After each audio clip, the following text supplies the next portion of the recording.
एक लड़का है, काला कोट पहनता है, आईने में देखकर जिरह की तैयारी करता है। असल में जिरह करता भी है, केस लड़ता है, केस जीतता है। ये लड़का कभी वकील बनना नहीं चाहता था, ये तो सेना में भर्ती होना चाहता था, जो लगभग तय भी हो गई थी, मगर किस्मत को कुछ और ही मंजूर था। इन सब की शुरुआत हुई थी लगभग 12 बरस पहले, जब उस पर डकैती, रासुका जैसे गंभीर आरोपों के तहत मुकदमा दायर हुआ था, जिसका वो दोषी भी था भी नहीं। वो उस वक्त महज 18 साल का था। जब उसे जेल जाना पड़ा, जब उसका साथ अपने पराये सभी ने छोड़ दिया, तब वो खुद के लिए खड़ा, वकालत की पढ़ाई की, वकील बना, खुद का केस लड़ा, केस जीता भी। आखिर कौन है ये शख्स जिसने वो मुकदमा लड़ा जिसमें कटघरे के अंदर और बाहर दोनों वही था? ये फिल्मों सी लगने वाली मगर सच्ची कहानी एडवोकेट अमित चौधरी की। अमित उन दिनों बीए सेकेंड ईयर में थे। कॉलेज की पढ़ाई के साथ वो सेना में भर्ती की तैयारी कर रहे थे। अमित हर दिन नियम से दौड़ने जाते। एनसीसी की ओर से उन्हें सर्टिफिकेट भी मिला था, मगर 12-13 अक्टूबर 2011 की दरमियानी रात उनकी जिंदगी पूरी तरह बदलने वाली थी। उस रात ऐसा क्या हुआ, सुनिए खुद अमित से। तो मेरी उम्र उस टाइम बहुत कच्ची उम्र थी, 18.5 वर्ष। तो मैं नॉर्मली अपनी सिस्टर के यहाँ पे गया हुआ था। तो उस गांव में 1 लाख का नामी चर्चित अपराधी था सुमित कैल, जिसपे यूपी सरकार से 1 लाख रुपए का नाम था। तो उसकी गांव में गैंगवार थी आपस में, जैसे गांव में किसी बात को विवाद लेकर गैंगवार चलती है वेस्ट यूपी में। 12 अक्टूबर 2011 वहाँ पे बहुत हाईलाइट घटना हो जाती है। 2 सिपाहियों की हत्या करके राइफलें लूट ली जाती। बड़ी हाईलाइट घटना होने के कारण इसमें बहुत सारे लोग उठाए गए कि उन्होंने जो है 17 लोगों को पुलिस ने उठा लिया था इस केस में। उस 17 लोगों को धीरे धीरे उठाए तो 100-200 लोग थे। तो उन 17 में से एक आदमी मैं भी था। अमित सेना में भर्ती होने के अपने सपने के बारे में बताते हुए कहते हैं, मैंने आर्मी में जाने के सपने को हर दिन जिया था। मेरा सेना में जाना लगभग फाइनल हो चुका था, क्योंकि मेरी रेस अच्छी थी और मैंने बचपन से एक सपने को जिया था आर्मी में जाने का। तो यदि सुबह में उठता भी था तो सिर्फ अपने बदन पे वो वर्दी देखना देखना चाहता था कि मुझे आर्मी में जाना है। इस घटना के कुछ दिन बाद ही सहारनपुर में आर्मी की भर्ती होने वाली थी, मगर किस्मत को कुछ और ही मंजूर था। उसके घटना के कुछ ही दिन बाद सहारनपुर में आर्मी की भर्ती होने वाली थी, जिसमें लगभग स्टाफ के तौर पर मेरा सिलेक्शन होना तय था। लेकिन होने को शायद कुछ और ही मंजूर था। और 12 अक्टूबर 2011 की वो रात मेरी जिंदगी की सबसे दर्दनाक रात बन गई। 12 अक्टूबर की रात सच में बहुत खतरनाक थी, क्योंकि अगले दिन एक 18 साल के मासूम लड़के की दुनिया बदलने वाली थी। उसके सिर अपराधी होने का तमगा लगने जा रहा था, वो भी उस अपराध के लिए जिसका आरोपी वो था भी नहीं। उसे जेल जाना पड़ा, लेकिन जमानत पर बाहर आते ही उसने अपनी पढ़ाई पूरी की। इस केस में मैं मुजफ्फरनगर जेल में रहा 2.5 साल, 862 दिन, 2 साल 4 महीने 16 दिन।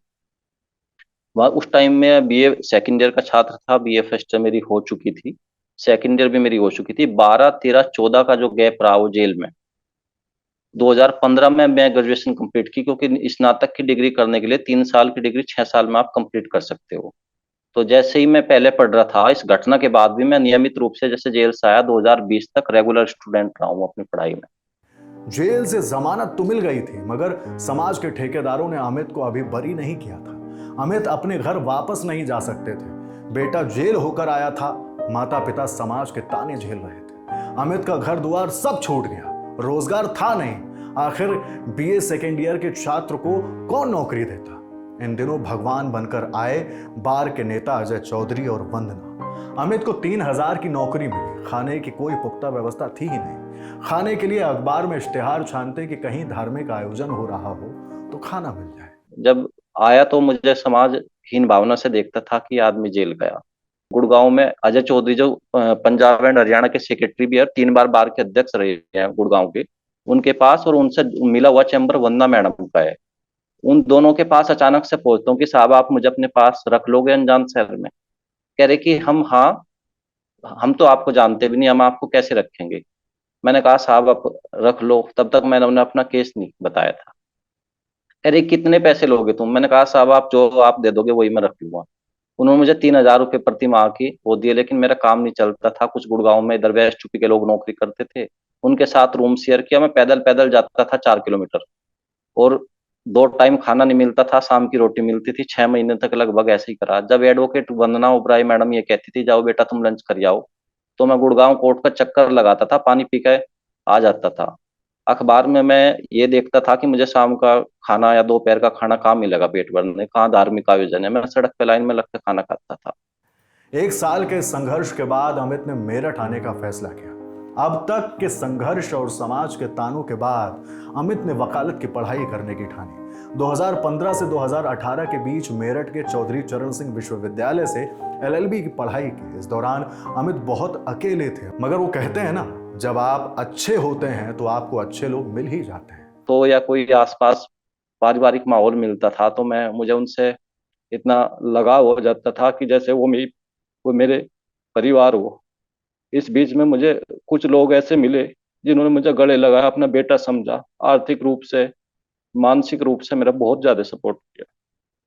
2018 तक अमित का केस ठंडे बस्ते में पड़ा था, कोई सुनवाई नहीं हो रही थी। इसके बाद अमित ने ठानी कि वो अपने हक की लड़ाई खुद लड़ेंगे। जो आपराधिक इल्जाम उनके माथे पर चस्पा हो गया है उसे अब वो खुद मिटाएंगे। पूरी मेहनत और शिद्दत से अमित ने केस लड़ा, मजबूत जिरह करी और अंततः जीत सच्चाई की हुई। 27 सितंबर 2023 को अमित केस जीत गए। मेरे केस में पेंडिंग पड़ा था 2018-19 तक, कुछ नहीं हुआ था उसमें। मैं खुद जब एलएलबी में अपने बार में रजिस्ट्रेशन कराया, बार में भी मैंने हवाला दिया कि मेरे ऊपर मुकदमा है bar council of Uttar Pradesh को एफिडेविट पे। तो उन्होंने मेरा एनरोलमेंट फिर भी मंजूर किया और मेरा रजिस्ट्रेशन एडवोकेट के रूप में वहाँ पे उन्होंने मेरा रजिस्ट्रेशन किया। उसके बाद मैं एडवोकेट के रूप में मुजफ्फरनगर जाने लगा।